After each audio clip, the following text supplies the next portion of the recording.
La luna deslumbrante asoma entre los árboles.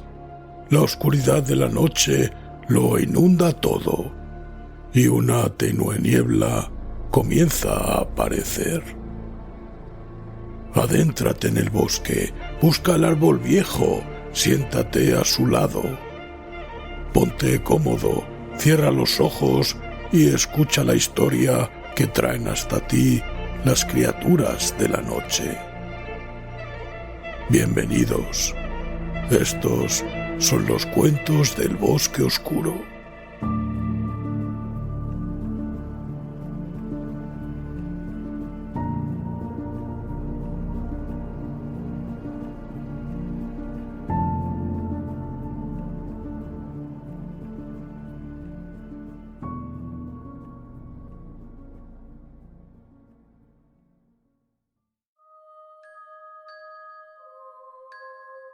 Si te gusta lo que hacemos, recuerda suscribirte. Es totalmente gratuito y estarás al tanto de la aparición de nuevos audios. Y recuerda darle a me gusta antes de que acabe el audio, que no se te olvide. Quién sabe qué horribles pesadillas nos aguardan después.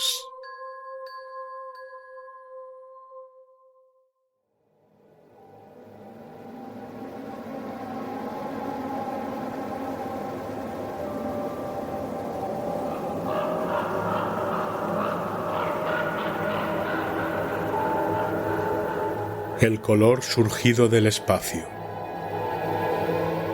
de Howard Phillips Lovecraft.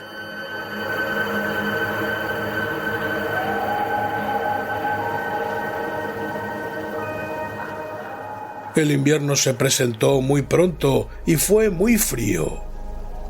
Amy veía a Nahum con menos frecuencia que de costumbre y observó que empezaba a tener un aspecto preocupado.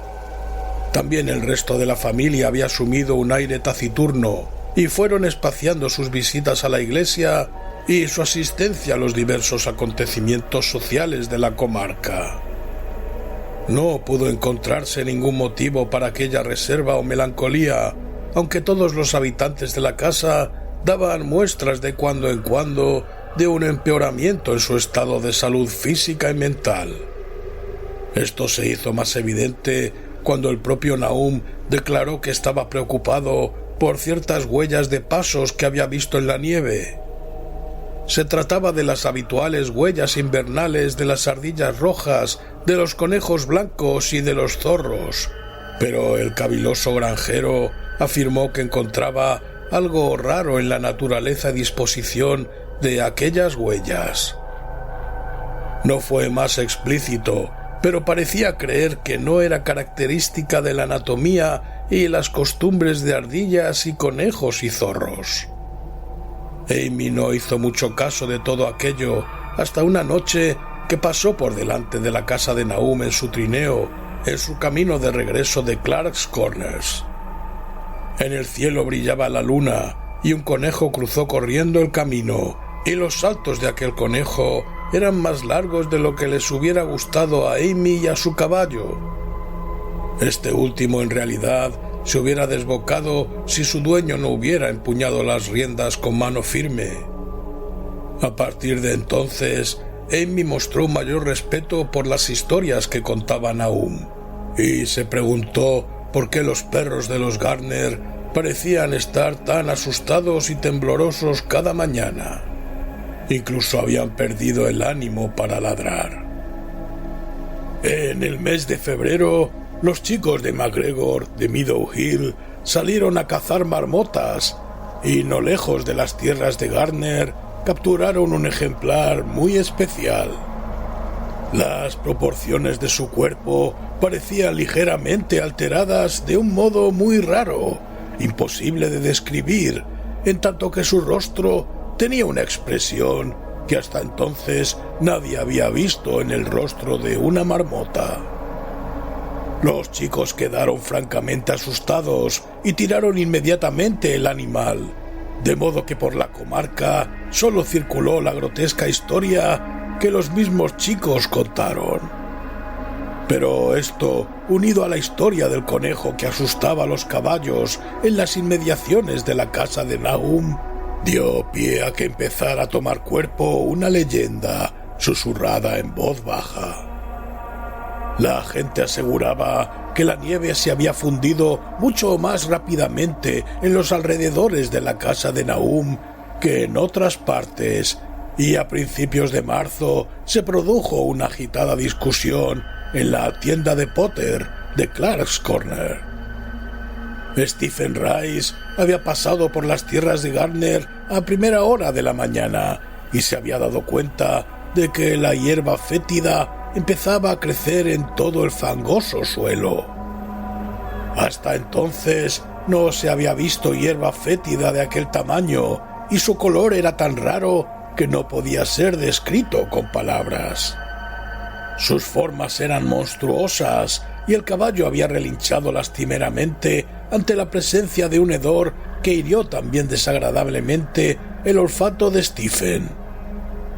Aquella misma tarde, varias personas fueron a ver con sus propios ojos aquella anomalía, y todas estuvieron de acuerdo en que las plantas de aquella clase no podían brotar en un mundo saludable. Se mencionaron de nuevo los frutos amargos del otoño anterior y corrió de boca en boca que las tierras de Nahum estaban emponzoñadas. Desde luego se trataba del meteorito, y recordando lo extraño que les había parecido a los hombres de la universidad, varios granjeros hablaron del asunto con ellos. Un día hicieron una visita a Nahum, pero como se trataba de unos hombres que no prestaban crédito con facilidad a las leyendas, sus conclusiones fueron muy conservadoras. Las plantas eran raras, desde luego, pero toda la hierba fétida es más o menos rara en su forma y en su color. Quizás algún elemento mineral del meteorito había penetrado en la tierra, pero no tardaría en desaparecer. Y en cuanto a las huellas en la nieve y a los caballos asustados, se trataba únicamente de habladurías sin fundamento que habían nacido a consecuencia de la caída del meteorito. Pero unos hombres serios no podían tener en cuenta las habladurías de los campesinos, ya que los supersticiosos labradores dicen y creen cualquier cosa. Ese fue el veredicto de los profesores acerca de los extraños días. Solo uno de ellos, encargado de analizar 2 redomas de polvo en el curso de una investigación policíaca, año y medio más tarde, recordó que el extraño color de la hierba fétida era muy parecido al de las insólitas bandas de luz que reveló el fragmento del meteoro en el espectroscopio de la universidad y al del glóbulo que encontraran en el interior de la piedra. En el análisis que el mencionado profesor llevó a cabo, las muestras revelaron al principio las mismas insólitas bandas, aunque más tarde perdieran la propiedad. Los árboles florecieron prematuramente alrededor de la casa de Nahum y por la noche se mecían ominosamente al viento. El segundo hijo de Nahum, Thaddeus, un muchacho de 15 años, juraba que los árboles se mecían también cuando no hacía viento, pero ni siquiera los más charlatanes prestaron crédito a esto. Desde luego, en el ambiente había algo raro. Toda la familia Gardner desarrolló la costumbre de quedarse escuchando, aunque no esperaban oír ningún sonido al cual pudieran dar nombre. La escucha era en realidad resultado de momentos en que la conciencia parecía haberse desvanecido en ellos. Desgraciadamente, esos momentos eran más frecuentes a medida que pasaban las semanas, hasta que la gente empezó a murmurar que toda la familia Nahum estaba mal de la cabeza. Cuando salió la primera saxífraga, su color era también muy extraño. No completamente igual al de la hierba fétida, pero indudablemente afín a él, e igualmente desconocido para cualquiera que lo viera. Nahum cogió algunos capullos y se los llevó a Arkham para enseñarlos al editor de la Gazette, pero aquel dignatario se limitó a escribir un artículo humorístico acerca de ellos, ridiculizando los temores y las supersticiones de los campesinos. Fue un error de Nahum contarle a un estólido ciudadano la conducta que observaban las mariposas, también de gran tamaño, en relación con aquellas saxífragas. Abril aportó una especie de locura a las gentes de la comarca y empezaron a dejar de utilizar el camino que pasaban por los terrenos de Nahum, hasta abandonarlo por completo. Era la vegetación. Los renuevos de los árboles tenían unos extraños colores, y a través del suelo de piedra del patio y en los prados contiguos crecían unas plantas que solamente un botánico podía relacionar con la flora de la región. Pero lo más raro de todo era el colorido, que no correspondía a ninguno de los matices que el ojo humano había visto hasta entonces. Plantas y arbustos se convirtieron en una siniestra amenaza, creciendo insolentemente en su cromática perversión. Amy y los Gardner opinaron que los colores tenían para ellos una especie de inquietante familiaridad y llegaron a la conclusión de que les recordaban el glóbulo que había sido descubierto dentro del meteoro. Nahum labró y sembró los 10 acres de terreno que poseía en la parte alta, sin tocar los terrenos que rodeaban su casa.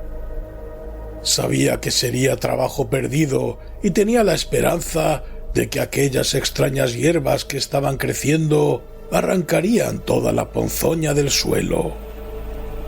Ahora estaba preparado para cualquier cosa, por inesperada que pudiera parecer, y se había acostumbrado a la sensación de que cerca de él había algo que esperaba ser oído. El ver que los vecinos no se acercaban por su casa le molestó desde luego, pero afectó todavía más a su esposa. Los chicos no lo notaron tanto porque iban a la escuela todos los días, pero no pudieron evitar el enterarse de las habladurías, las cuales les asustaron un poco, especialmente a Thaddeus, que era un muchacho muy sensible. En mayo llegaron los insectos y la hacienda de Gardner se convirtió en un lugar de pesadilla, lleno de zumbidos y de serpenteos. La mayoría de aquellos animales tenía un aspecto insólito y se movían de un modo muy raro, y sus costumbres nocturnas contradecían todas las anteriores experiencias. Los Gardner adquirieron el hábito de mantenerse vigilantes durante la noche. Miraban en todas las direcciones en busca de algo, aunque no podían decir de qué. Fue entonces cuando comprobaron que Thaddeus había estado en lo cierto al hablar de lo que ocurría con los árboles. Mistress Gardner fue la primera en comprobarlo una noche que se encontraba en la ventana del cuarto contemplando la silueta de un arce que se recortaba contra un cielo iluminado por la luna. Las ramas del arce se estaban moviendo y no corría el menor soplo de viento. Cosa de la savia seguramente. Las cosas más extrañas resultaban ahora normales. Sin embargo, el siguiente descubrimiento no fue obra de ningún miembro de la familia Gardner. Se habían familiarizado con lo anormal hasta el punto de no darse cuenta de muchos detalles. Y lo que ellos no fueron capaces de ver fue observado por un viajante de comercio de Boston que pasó por allí una noche, ignorante de las leyendas que corrían por la región. Lo que contó en Arkham apareció en un breve artículo publicado por la Gazette, y aquel artículo fue lo que todos los granjeros, incluido Nahum, se echaron primero a los ojos. La noche había sido oscura, pero alrededor de una granja del valle que todo el mundo supo que se trataba de la granja de Nahum, la oscuridad había sido menos intensa.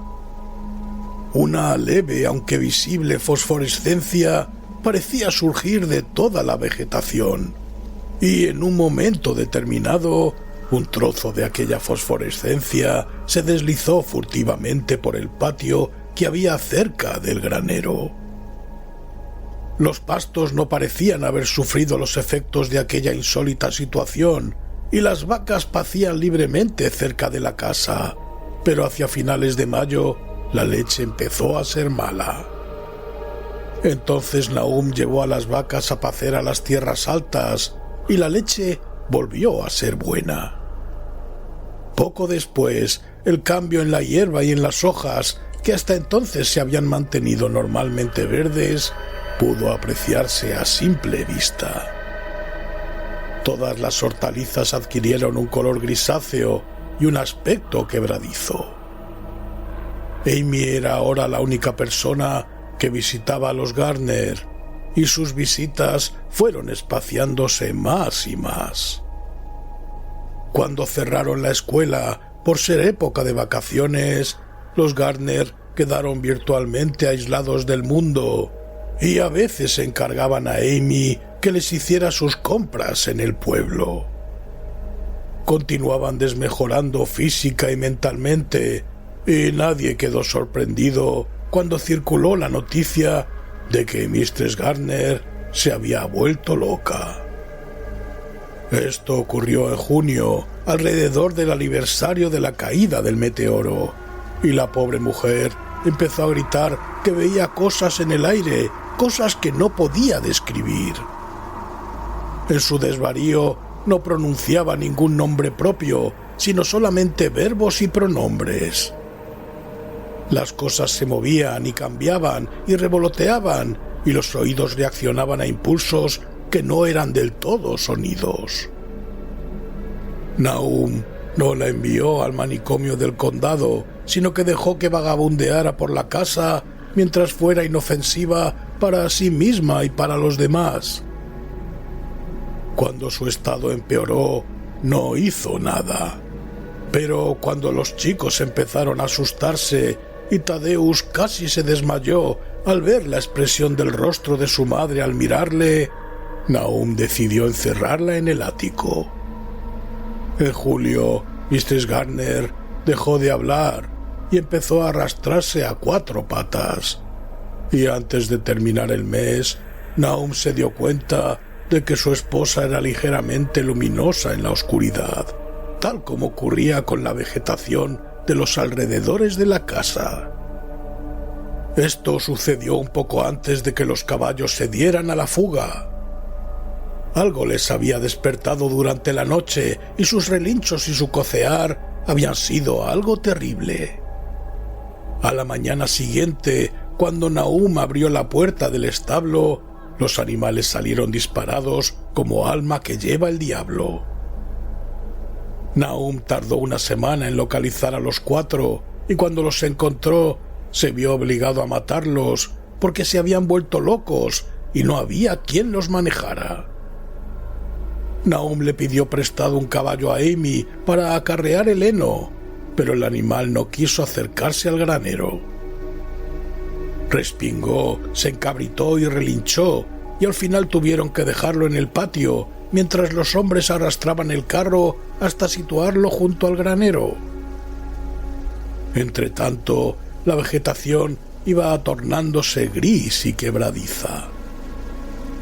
Incluso las flores, cuyos colores habían sido tan extraños, se volvían grises ahora, y la fruta era gris y enana e insípida.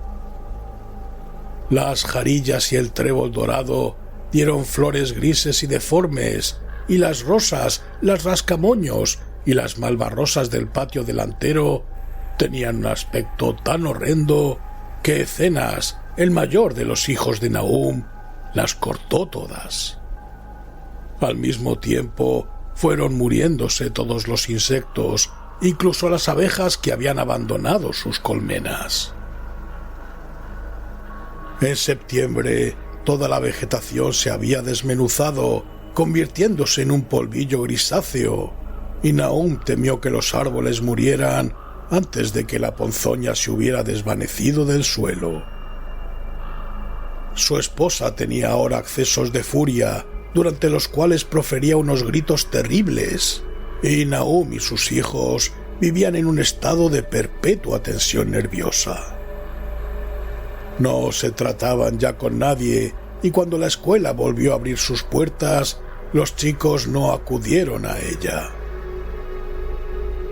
Fue Amy, en una de sus raras visitas, quien descubrió que el agua del pozo ya no era buena. Tenía un gusto endiablado que no era exactamente fétido ni exactamente salobre, y Amy aconsejó a su amigo que excavara otro pozo en las tierras altas para utilizarlo hasta que el suelo volviera a ser bueno. Sin embargo, Nahum no hizo el menor caso de aquel consejo, ya que había llegado a impermeabilizarse contra las cosas raras y desagradables. Él y sus hijos siguieron utilizando la teñida agua del pozo, bebiéndola con la misma indiferencia con que comían sus escasos y mal cocidos alimentos y con que realizaban sus improductivas y monótonas tareas a través de unos días sin objetivo. Había algo de estólida resignación en todos ellos, como si anduvieran en otro mundo entre hileras de anónimos guardianes hacia un lugar familiar y seguro.